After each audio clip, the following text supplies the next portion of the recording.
Pessoal, em nossos corpos existe o pulmão. O pulmão, o que ele é? É um sistema de respiração, conhecido como sistema respiratório. Mas é só o pulmão que respira? Não. Dentro dos nossos corpos existe um outro sistema chamado de respiração celular. Sim, as nossas células dos nossos corpos também respiram. Mas como que é essa respiração? Como isso acontece? Depois da vinheta.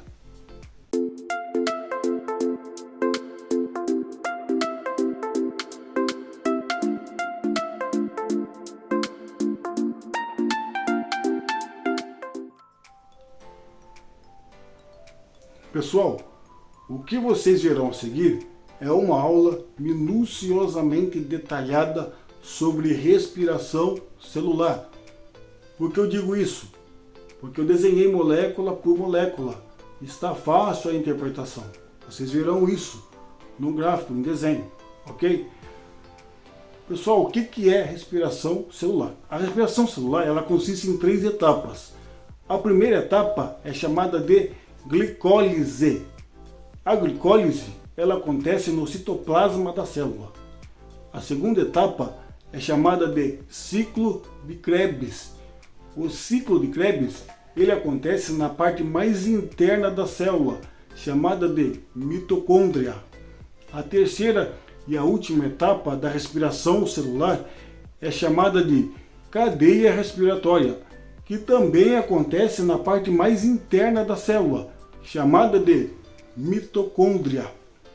Pessoal, o que eu peço para vocês é o seguinte: não fiquem focados no tamanho da célula, na nomenclatura, na estrutura da molécula.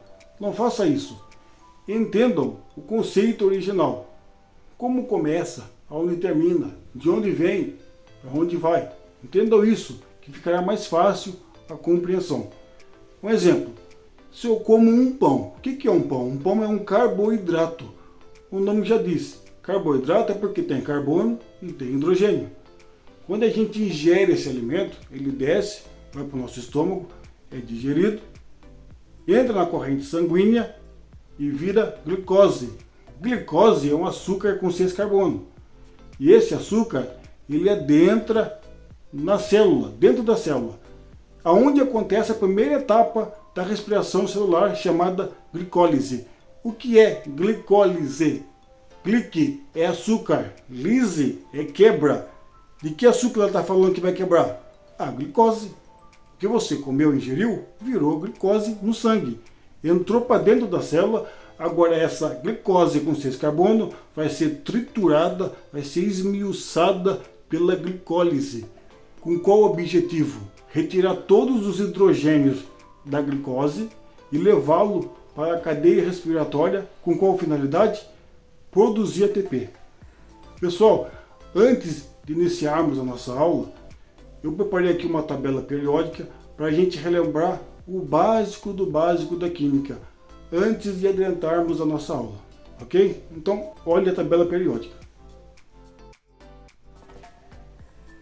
Pessoal, antes de entrarmos na aula de respiração celular, vamos relembrar o básico da química. Quem está na família 1A tem 1 elétron, e quem está na família 7A tem 7 elétrons. Os elementos químicos precisam de 8 elétrons para se estabilizarem. Então, se eu pegar o hidrogênio que tem 1 elétron e pegar o flúor que tem 7 elétrons e juntá-los, formará o ácido fluorídrico com 8 elétrons, totalmente estável. O carbono está na família 4A. De quantos ele precisa para ficar com 8? De mais 4. Portanto, o carbono só pode fazer até 4 ligações.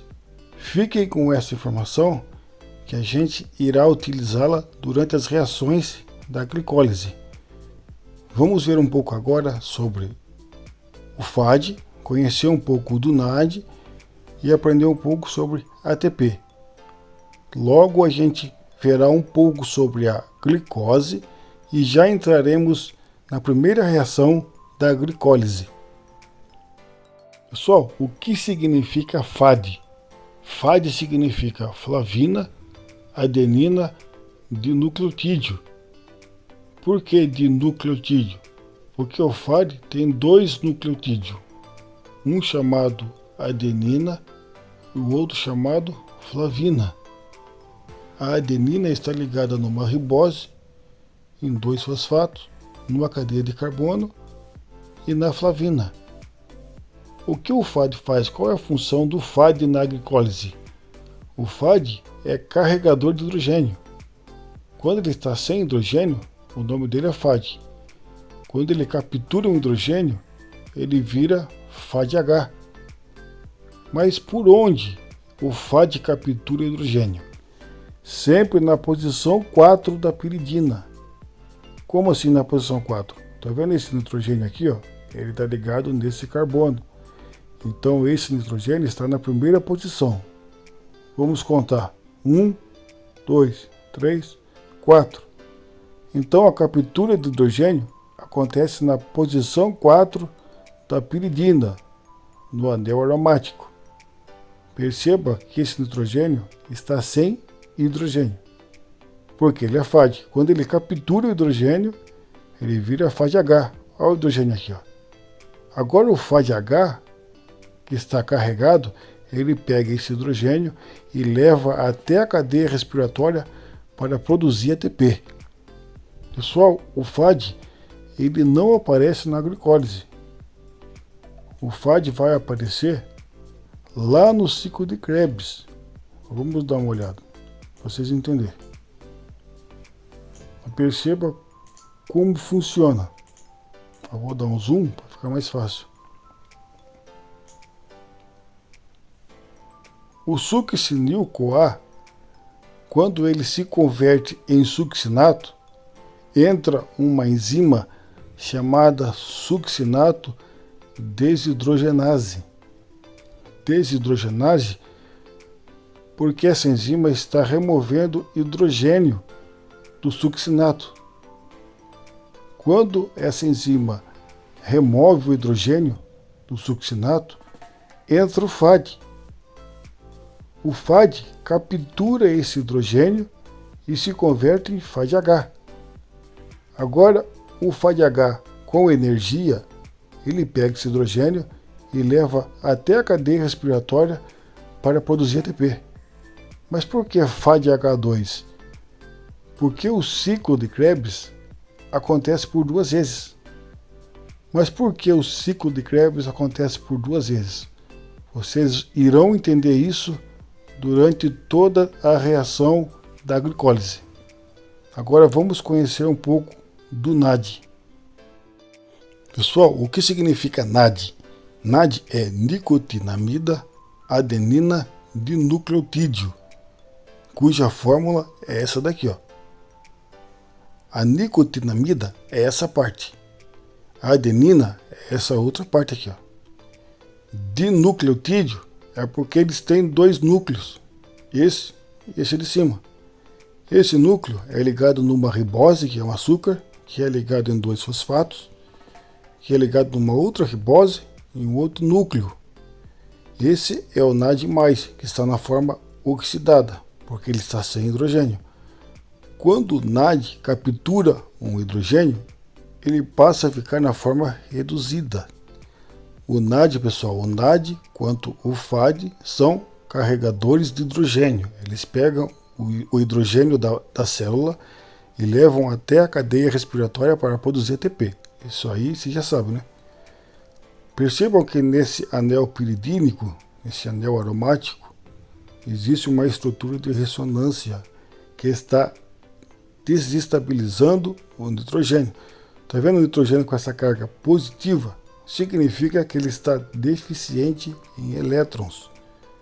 Existe uma regra, pessoal, que a captura do hidrogênio só pode acontecer na posição 4 do anel piridínico, na piridina. Aqui o nitrogênio, ó, 1, 2, 3, 4, ok? Então sempre a captura do hidrogênio acontecerá na posição 4 da piridina. Quando o NAD+ captura esse hidrogênio, ele passa a ficar na forma reduzida. Percebam que aqui agora entrou um hidrogênio.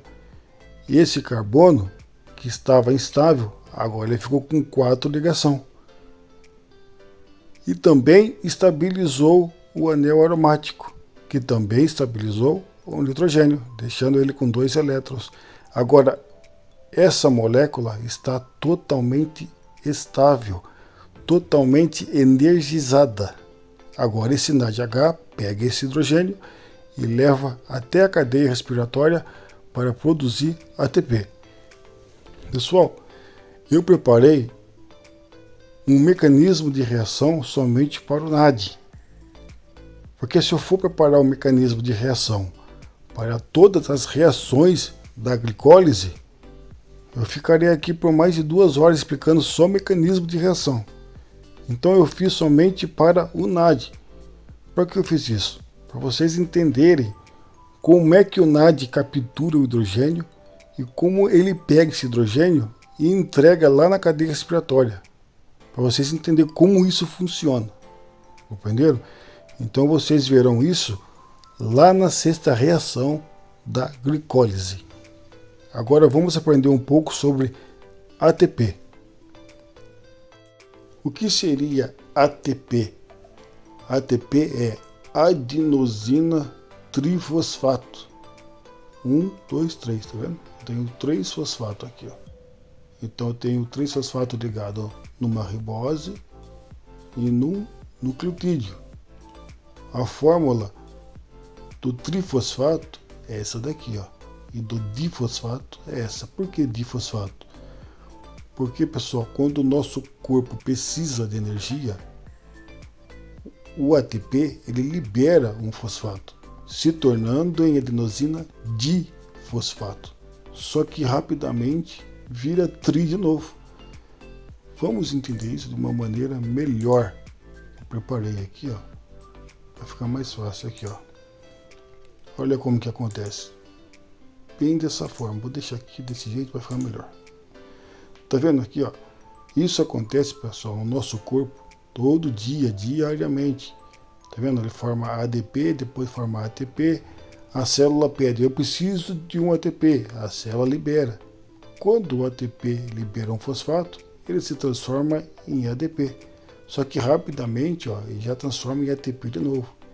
Esse ciclo, pessoal, não tem fim. Só terá fim quando nós morrermos. Mas enquanto estivermos vivos, isso vai sempre continuar. Ok? Então, esse é o ATP. Qual que é o objetivo da glicólise, da respiração celular? Produzir ATP. Essa é a molécula de glicose, cuja fórmula é C6H12O6. Mas se tem 6 carbonos, por que é que eu só estou vendo um? Cadê os outros 5? Tá vendo essas linhas aqui? Essas linhas, o encontro delas, existe o carbono. Essas linhas são ligações. A gente utiliza esse tipo de desenho de fórmula costumeiramente porque é mais fácil de se trabalhar. Se eu colocar todos os carbonos e todos os hidrogênios, ficaria uma molécula com muita informação. Mas mesmo assim, eu vou apresentar para vocês a molécula completa. Ó, essa é a molécula completa, com todos os carbonos, todos os hidrogênios e todos os oxigênios. O carbono só pode fazer até 4 ligações, entendeu? 1, 2, 3, 4. Ele pode fazer 1, 2, 3, até 4. Se o carbono fizer 5 ligações, isso não existe. Não pode. Compreendeu, pessoal? Até 4. Essa molécula de glicose é que vai ser destruída, triturada e esmiuçada pela glicólise e finalizará lá no ciclo de Krebs. Mas por que, pessoal, que a glicólise quer pegar essa molécula de glicose e retirar todos os hidrogênios dela? Com qual objetivo? Para produzir ATP. ATP é energia. Então a gente vai compreender isso durante as 10 reações da glicólise. Enfim, chegamos na primeira reação da glicólise, O que acontece na primeira reação? A glicólise, ela pega essa molécula chamada glicose e a converte em glicose 6-fosfato. A primeira providência da célula é pegar esse fosfato do ATP e fixá-lo no carbono 6 da glicose. Quem faz isso é essa enzima chamada hexocinase. Quando vocês ouvirem esse nome, cinase ou quinase, significa que é uma enzima transferidora de fosfato. Percebam que existia um hidrogênio no carbono 6, mas agora tem um fosfato. Mas por que a glicólise faz isso? Porque ela fixa o fosfato no carbono 6 na primeira reação. O fosfato tem carga negativa. Imagine que isso aqui está dentro de uma célula. Essas membranas bilipídicas, dentro dela tem essas caudas apolares. A cauda já fala apolar. A glicose, por si só, é polar. Já tem uma certa dificuldade de ela sair de dentro da célula. Só que quando a glicólise fixa o fosfato com carga negativa no carbono 6, dificulta a saída da glicose de dentro da célula. Esse é o grande objetivo da primeira reação. Fixa um fosfato na glicose e a impede de escapar de dentro da célula. A segunda reação, ela será uma preparação para a terceira e quarta reação, onde essa molécula aqui será partida ao meio. O que acontece na segunda reação? A glicólise, ela transforma glicose 6-fosfato em frutose 6-fosfato. Quem faz isso é essa enzima aqui, chamada fosfoglicose isomerase. Por que isomerase? Porque ela pega esse isômero e converte em outro. Todos têm o mesmo carbono, a quantidade de carbono é igual, só que o isômero é diferente. O isômero muda. Por que a glicose faz isso? Porque a frutose é mais simétrica. Se você fazer uma linha aqui, reta, na vertical, aqui uma linha na vertical, você vai ver que o lado direito e o esquerdo são parecidos. Qual é o outro objetivo? É que quando adicionar o fosfato no carbono 1, ficará mais fácil de partir essa molécula ao meio, deixando 3 carbonos para cada lado. Então a segunda reação é uma preparação para a terceira e para a quarta reação. Chegamos na terceira reação. Percebam que na molécula frutose 6-fosfato existe um hidrogênio no carbono 1 e em seguida um fosfato no carbono 1. O que aconteceu na terceira reação? A célula pegou a frutose 6-fosfato e a converteu em frutose 1,6-bifosfato. Por que 1,6? Porque existe um fosfato no carbono 1 e um fosfato no carbono 6. Quem fez isso foi essa enzima aqui, chamada fosfofrutocinase. Lembra desse nome? Cinase ou quinase são enzimas transferidoras de fosfato. Quem transferiu o fosfato foi a célula. Ela transferiu o seu segundo ATP. Na verdade, ela investiu o segundo ATP, mas ela não investirá mais ATP. A partir de agora, a glicólise, o ciclo de Krebs e a cadeia respiratória darão conta de produzirem os seus próprios ATPs. Então, o segundo ATP foi investido. E o que a célula fez? Pegou o fosfato e fixou-o no carbono 1. Por que ela fez isso? Porque agora a célula está ainda mais simétrica. Percebam, se eu colocar uma linha aqui na vertical, vai ficar 3 carbonos para cada lado. 1, 2, 3, 1, 2, 3. E um fosfato para cada lado. Então agora, na quarta reação, essa molécula será partida ao meio. Pessoal, na quarta reação, vocês vão lembrar do que eu falei lá do ciclo de Krebs. Lembra quando eu estava falando do FAD? O porquê o ciclo de Krebs acontece 2 vezes é por causa da quarta reação. Na quarta reação, essa enzima chamada aldolase, ela pega essa molécula frutose 1,6-bifosfato e a divide em duas. Ela transforma duas moléculas parecidas, mas diferentes, ambas com 3 carbono cada e com 1 fosfato cada. Só que quem vai seguir na reação é o gliceraldeído. A dihidroxiacetona-fosfato não segue na reação, porém ela será convertida também em gliceraldeído. Veja esse exemplo que eu deixei para vocês aqui, ó. Aqui, ó, quer ver? Reação em dobro. Aqui, ó. Esse é o exemplo. Ó, note que a aldolase, ela dividiu a molécula em duas, em dihidroxiacetona e gliceraldeído. Só que a dihidroxiacetona também foi convertida em gliceraldeído 3-fosfato pela enzima chamada triose-fosfato isomerase. Lembra desse nome? Isomerase? Porque ela pegou um isômero e converteu em outro. Agora nós temos um gliceraldeído e 2 gliceraldeído.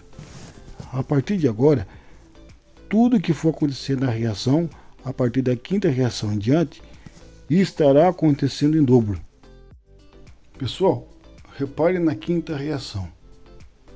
A quinta reação, o que houve? Foi somente convertido um isômero em outro. A dihidroxiacetona-fosfato foi convertida em gliceraldeído 3-fosfato. Por essa enzima aqui, ó, isomerase. Percebam que esse C-O mudou de posição. Olha ele aqui em cima. E esses hidrogênios, aqui tem 2 e aqui mais 1, são 3. Eles foram redistribuídos. E embaixo permaneceu igual. Entendeu? Foi só isso que aconteceu na quinta reação. Pessoal, a partir de agora, na sexta reação, é muito maravilhosa a sexta reação. Preste atenção nos mínimos detalhes. E eu chego a dizer para vocês que, indubitavelmente, a sexta reação é inenarrável, colossal, muito bonita. Não fique prestando atenção nos nomes, no tamanho da molécula. Preste atenção na ideia, no objetivo, ok? No conceito, para onde ela vai, como ela inicia e como termina. Preste atenção nos mínimos detalhes. E é agora que vai aparecer o NAD. Lembra o NAD? Que eu falei para vocês, que eu preparei um mecanismo de reação. Ele também vai entrar na sexta reação. A partir daqui vai ser a finalização, mas a sexta reação é a fundamental para finalizar a glicólise. Essa é a sexta reação. Vamos compreendê-la por etapas. Vamos analisar. Eu tenho aqui um fosfato inorgânico, eu tenho um NAD+, eu tenho uma água. O que aconteceu na sexta reação? O gliceraldeído oxidou, ele perdeu esse hidrogênio. Toda vez que uma molécula perde elétrons ou perde hidrogênios, isso chama-se oxidação. O gliceraldeído 3-fosfato oxidou, perdeu o hidrogênio, ao tempo que entrou um NAD, capturou esse hidrogênio e se converteu em NADH. O que também acontece nessa reação? Existe uma reação chamada reação intermediária, com a entrada dessa água. E existe também um fosfato inorgânico, um fosfato pobre em energia. É um fosfato que está dentro da célula dando sopa, está ali parado, que ele vai entrar nessa sexta reação. Como que isso vai acontecer? Vamos ver por etapa. Ó, veja o primeiro gráfico da sexta reação. Quando o gliceraldeído oxida, ele perde esse hidrogênio. Quando ele perde esse hidrogênio, toda essa energia da oxidação é dissipada, é precipitada, é perdida. E esse fosfato inorgânico, o que ele faz? Não pode fazer nada, ele não tem energia. Ó, vamos ver agora o gráfico ao lado, do lado direito, onde acontece o acoplamento. Perceba, quando o gliceraldeído oxida, entra uma molécula de água. Isso é chamado de reação intermediária. Essa energia que foi dissipada e perdida não acontece nesse gráfico. Boa parte dessa energia é mantida, é guardada. A água, essa hidroxila, ela faz como se fosse uma ponte entre o hidrogênio e o fosfato. Quando esse hidrogênio é oxidado pelo gliceraldeído, ao mesmo tempo, essa hidroxila entra no lugar do hidrogênio. Ao tempo que quando sai essa hidroxila, esse fosfato inorgânico se aproveita da situação e acopla no carbono 1. Essa reação, pessoal, é chamada de uma reação desfavorável. Ela não aconteceria se não houvesse uma reação chamada reação intermediária. Por que não? Porque essa reação aqui, ela é possível de acontecer. Por quê? Ela é de maior energia para menor energia. Isso aqui é como se eu estivesse no alto de um prédio com um balde na mão. E eu pegasse esse balde e virasse para baixo. O que aconteceria com essa água? Ela se precipitaria, ela se perderia, ela desceria. Isso é normal, pessoal. Essa reação é chamada de reação favorável. Isso pode acontecer. Só que nessa reação, o que aconteceu? Uma boa parte da energia foi guardada com a entrada da água. Isso seria como se eu instalasse uma bomba e desse energia para essa água subir o prédio até lá em cima. Você compreendeu a diferença desse para esse? Esse aqui eu viro o balde, a água desce. Esse aqui eu ligo uma bomba e a água sobe. Essa reação eu precisei colocar energia para ela acontecer. Essa não. Essa é a grande diferença. Então o fosfato inorgânico sem energia só conseguiu acoplar no carbono 1 devido a uma reação chamada reação intermediária. Agora vamos ver de uma outra forma. Vamos ver a reação. Olha lá, a molécula. Veja o que aconteceu. O gliceraldeído perdeu esse hidrogênio, oxidou, entrou o NAD, capturou o hidrogênio e se converteu em NADH. Esse outro hidrogênio veio dessa molécula de água. Só que essa hidroxila se desprendeu e acoplou no carbono 1. Fez uma ponte entre o hidrogênio e esse fosfato inorgânico. Ao tempo que essa hidroxila também sai, dando lugar ao fosfato, que se aproveita e acopla no carbono 1. Agora esse fosfato que era inorgânico, fraco, sem energia, agora ele está altamente energizado, formando o 1,3-bifosfoglicerato. Vamos ver o que aconteceu agora? Essa primeira reação é uma reação favorável. Por quê? É de maior energia para menor energia. Essa energia se perdeu, mas com a entrada de uma água, entrou um fosfato no carbono 1, pum, e acoplou, tornando essa reação desfavorável. Por quê? Foi preciso fornecer energia para que essa reação pudesse acontecer. Só que na soma das duas reações, ΔG negativo e ΔG positivo, torna-se essa reação toda favorável, possível de acontecer. Compreendeu, pessoal? Mas ela só aconteceu por causa da entrada de uma água, por causa da reação intermediária, que foi possível acoplar o carbono, o fosfato inorgânico do carbono 1. Chegamos na sétima reação. Vamos analisar o que aconteceu na sétima reação. Essa molécula chamada 1,3-bifosfoglicerato, bi, por quê? Tem um fosfato no carbono 1 e um fosfato no carbono 3. Este fosfato que está no carbono 1 é o mesmo fosfato que veio da sexta reação, que passou por toda aquela confusão e acoplou no carbono 1, e que agora na sétima reação será removido da molécula para produzir ADP. Quem faz isso é essa enzima aqui, ó, chamada fosfoglicerato sinase ou quinase, que são enzimas transferidoras de fosfato. Então essa enzima ela pega o fosfato do carbono 1, transfere para o ADP para produzir energia, que é o ATP. E essa molécula agora passou a se chamar 3-fosfoglicerato, ficando apenas com um fosfato em sua molécula. Pessoal, a 8ª reação e a 9ª reação serão uma reação para remover esse último fosfato dessa molécula. Vamos analisar a 8ª reação. Na 8ª reação existe uma enzima chamada fosfoglicerato mutase.